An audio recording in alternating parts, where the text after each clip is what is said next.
بسم اللہ الرحمن الرحیم۔ السلام علیکم ناظرین، تاریخ کے اوراق میں ایسے کردار بھی ملتے ہیں جو حضور صلی اللہ علیہ وآلہ وسلم کے سخت ترین دشمن تھے۔ ان کے دلوں میں نفرت کی آگ دہک رہی تھی، زبان زہر میں بجھی ہوئی تھی، اور یہ رویہ اتنا سخت کہ ہر موقع پر وہ حضور پاک صلی اللہ علیہ وآلہ وسلم کو نعوذ باللہ نیچا دکھانے کی کوشش کرتے۔ کوئی قدم ایسا نہ تھا جہاں رکاوٹ نہ ڈالتے، کوئی موقع ایسا نہ تھا جہاں دشمنی کی شدت نہ دکھاتے۔ ایسے ہی ایک کردار کا نام ہے سہیل بن عمر۔ ناظرین، یہ وہ وقت تھا جب حدیبیہ کے مقام پر مسلمانوں اور قریش کے درمیان صلح کی بات ہوئی۔ سہیل بن عمر قریش کے نمائندے کی حیثیت سے آئے اور اندر سخت رویہ، تلخ اور دل دشمنی سے بھرا ہوا۔ معاہدے کی شرائط طے ہونے لگی تو انہوں نے ہر قدم پر رکاوٹ ڈالی۔ بسم اللہ الرحمن الرحیم پر اعتراض، محمد رسول اللہ صلی اللہ علیہ وآلہ وسلم لکھنے پر جھگڑا، اور اپنے بیٹے سیدنا ابو جندل رضی اللہ عنہ کو واپس کرنے کا مطالبہ۔ یہ سب شرائط ایسی تھی کہ صحابہ کرام رضی اللہ عنہما کے دل گھٹنے لگے۔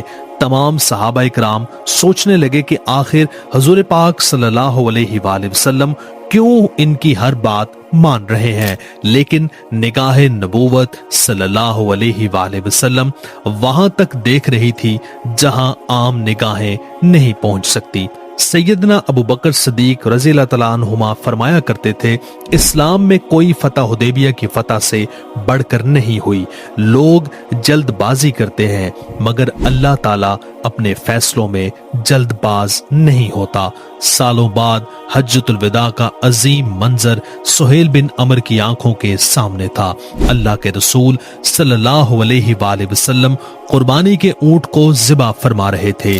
ایک ایک اونٹ آگے آگے بڑھ رہا تھا کہ پہلے مجھے قربان کیا جائے۔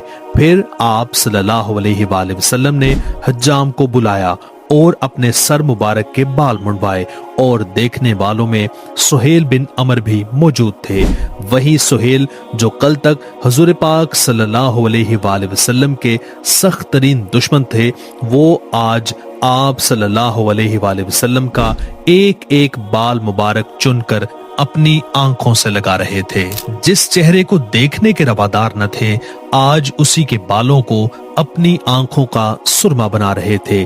یہ ہے عشق رسول صلی اللہ علیہ وآلہ وسلم کی تاثیر کہ سخت ترین دشمن بھی ایک دن عاشق و شیدائی بن جاتا ہے۔ سیدنا ابو بکر صدیق رضی اللہ تعالیٰ عنہ فرماتے ہیں، میں سہیل بن عمر رضی اللہ تعالیٰ عنہ کی اس عقیدت کو دیکھ کر حیران رہ جاتا تھا۔ یہی وہ سہیل ہیں جو صلح حدیبیہ کے موقع پر سب سے زیادہ بگڑ گئے تھے۔ انہوں نے کہا تھا کہ معاہدے میں بسم اللہ الرحمن الرحیم نہ لکھی جائے اور محمد رسول اللہ صلی اللہ علیہ وآلہ وسلم کی جگہ محمد بن عبداللہ لکھا جائے۔ اسی موقع پر اپنے بیٹے ابو جندل کو زنجیروں میں جکڑ دیا، کیونکہ وہ حضور پاک صلی اللہ علیہ وآلہ وسلم کا شیدائی تھا، مگر آج وہ خود اسی عشق رسول صلی اللہ علیہ وآلہ وسلم کے اسیر بن چکے ہیں۔ پھر سیدنا ابو بکر صدیق رضی اللہ تعالیٰ عنہ نے فرمایا، تعریف اس خدا کی جس نے سہیل بن عمر کو اسلام کی ہدایت دی۔ ناظرین، سہیل بن عمر کا پورا شجرہ نسب قریش سے جا ملتا ہے۔ ان کے والد کا نام عمر، دادا کا نام عبد الشمس اور پردادا کا نام عبدود تھا۔ عامر بن لوئی ان کے 7ویں جد اور غالب بن فہر ان کی 9ویں جد سے تھے۔ لوئی بن غالب پر ان کا سلسلہ نسب حضور پاک صلی اللہ علیہ وآلہ وسلم کے نسب سے آ ملتا ہے۔ ان کی والدہ کا نام حبی بنت قیس تھا جو بنو خزاعہ سے تعلق رکھتی تھی۔ حضرت سکران بن عمر ان کے سگے بھائی تھے اور حضرت سلیت بن عمر سوتیلے بھائی تھے۔ سہیل رضی اللہ تعالیٰ عنہ قریش کی شاخ بنو عامر بن لوئی سے تعلق رکھتے تھے، اسی نسبت سے عامری قریشی کہلاتے تھے۔ ان کی کنیت ابو یزید تھی۔ نچلا ہونٹ کٹا ہونے کی وجہ سے ان کا لقب زوالہ نیاب پڑ گیا۔ ناظرین، سہیل بن عمر کے گھرانے کا تعلق مکہ کے بڑے اور بااثر خاندان سے تھا۔ ان کی اہلیہ فاختہ بنت عامر تھی جو نوفل بن عبد المناف کی پوتی تھی۔ اللہ تعالیٰ نے سہیل رضی اللہ تعالیٰ عنہ کو بیٹوں اور بیٹیوں سے نوازا۔ ان کے بیٹے حضرت عبداللہ بن سہیل، حضرت ابو جندل رضی اللہ تعالیٰ عنہ اور حضرت عتبہ بن سہیل رضی اللہ تعالیٰ عنہ تھے۔ ان کی ایک بیٹی حضرت سہلہ بنت سہیل تھی جن کی والدہ فاطمہ بنت عبد العزرا بتائی جاتی ہیں۔ ایک اور بیٹی حضرت ام کلثوم بنت سہیل رضی اللہ تعالیٰ عنہ تھی جن کا نکاح حضرت ابو صبرہ بن ابورہم سے ہوا۔ یہ حضرت عبداللہ کی سگی بہن تھی۔ زمانہ جاہلیت میں سہیل بن عمر مکہ کے بڑے سرداروں اور دانش مندوں میں شمار ہوتے تھے۔ حاجیوں کو کھانا کھلانا قریش کی قدیم روایت تھی اور اس خدمت میں سہیل رضی اللہ تعالیٰ عنہ بھی شریک تھے۔ ان کے ساتھ عتبہ بن ربیعہ، حارث بن عامر، ابواب الجنتری بن حشام، نظر بن حارث، ابو جہل، امیہ بن خلف اور دیگر بڑے سردار بھی شامل ہوا کرتے تھے۔ سہیل رضی اللہ تعالیٰ عنہ کی خاص پہچان ان کی خطابت تھی۔ وہ الفاظ کے جادوگر اور تقریر کے بادشاہ جانے جاتے تھے، اسی لیے انہیں خطیب قریش بھی کہا جاتا تھا۔ اسود بن عبد المطلب دوسرا بڑا خطیب تھا، لیکن سہیل رضی اللہ تعالیٰ عنہ کی خطابت الگ ہی رنگ رکھتی تھی۔ لیکن ناظرین، جب حضور پاک صلی اللہ علیہ وآلہ وسلم نے دین حق کی دعوت دی تو یہی خطابت اسلام کی مخالفت میں استعمال ہونے لگی۔ سہیل بن عمر اپنی تقریروں میں اسلام اور حضور پاک صلی اللہ علیہ وآلہ وسلم کی سخت مخالفت کرتے اور کفار قریش کے لیے گویا زبان بن جاتے۔ ناظرین، اب سنیے ایک دردناک مگر ایمان افروز واقعہ۔ یہ ہے 27 شوال 10ویں نبوی سال کا منظر۔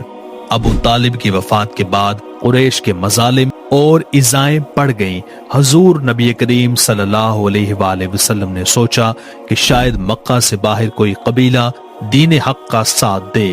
اس امید پر آپ صلی اللہ علیہ وآلہ وسلم طائف تشریف لے گئے، لیکن افسوس وہاں کے بنو ثقیف کے تو مہمان نوازی کی بجائے اپنے غلاموں اور عباشوں کو آپ کے پیچھے لگا دیا کرتے۔ وہ راستوں میں آوازیں کستے، گالیاں دیتے اور پتھروں سے آپ کے قدموں کو زخمی کرتے۔ سرکار دو عالم صلی اللہ علیہ وآلہ وسلم خون میں نہا گئے۔ 10 دن، بعض روایات کے مطابق 1 ماہ طائف میں رہے، مگر وہاں سے کوئی نصرت نہ ملی۔ آخر کار آپ صلی اللہ علیہ وآلہ وسلم مکہ واپسی کا ارادہ کرتے ہیں، لیکن سوال یہ تھا کہ اب مکہ کیسے داخل ہو، کیونکہ پناہ کے بغیر داخل ہونا گویا جان کو خطرے میں ڈالنا تھا۔ چنانچہ آپ صلی اللہ علیہ وآلہ وسلم نے سب سے پہلے اخنس بن شریق کے پاس پیغام بھیجا، لیکن اس نے کہہ دیا میں تو بنو زہرہ کا حلیف ہوں اور حلیف اپنے معاہدے کے پابند ہوتے ہیں، لہٰذا میں کسی کو پناہ نہیں دے سکتا۔ پھر آپ صلی اللہ علیہ وآلہ وسلم نے سہیل بن عمر کے پاس قاصد بھیجا، لیکن سہیل نے جواب دیا ہم بنو عامر بن قاب کو پناہ نہیں دے سکتے، یہ کہہ کر انکار کر دیا، حالانکہ وہ جانتے تھے کہ حضور پاک صلی اللہ علیہ وآلہ وسلم کا نسب قاب بن لوئی سے جا ملتا ہے اور سہیل کا نسب عامر بن لوئی سے ملتا ہے۔ آخر کار آپ صلی اللہ علیہ وآلہ وسلم نے مطعم بن عدی سے پناہ مانگی۔ اس نیک دل سردار نے خوش دلی سے قبول کر لیا۔ وہ رات آپ صلی اللہ علیہ وآلہ وسلم نے مطعم کے گھر گزاری۔ صبح کے وقت مطعم اپنے 7 بیٹوں کو ساتھ لے کر نکلے، سب کے سب تلواریں حمائل کیے حضور پاک صلی اللہ علیہ وآلہ وسلم کو کعبہ تک لے کر آئے۔ قریش کے سرداروں نے یہ منظر دیکھا تو ابو سفیان اور ایک روایت میں ابو جہل نے پوچھا مطعم یہ کیا ہے، برے ارادے سے آئے ہو یا کسی کو پناہ دینا چاہتے ہو؟ مطعم نے 2 ٹوک جواب دیا میں محمد صلی اللہ علیہ وآلہ وسلم کو پناہ دے رہا ہوں۔ یہ سن کر ابو سفیان نے کہا جسے تم نے پناہ دی ہم نے بھی پناہ دی۔ یوں رسول پاک صلی اللہ علیہ وآلہ وسلم امن کے ساتھ مکہ میں داخل ہوئے، کعبہ کا طواف کیا، نماز ادا کی اور پھر اپنے گھر تشریف لے گئے۔ یوں وقت گزرتا گیا اور مکہ کی سرزمین پر دعوت اسلام کا چرچا بڑھتا چلا گیا، حتیٰ کہ 13 ہجری نبوی 622 کے موسم حج میں یثرب سے آنے والے قبائل اوس و خزرج کے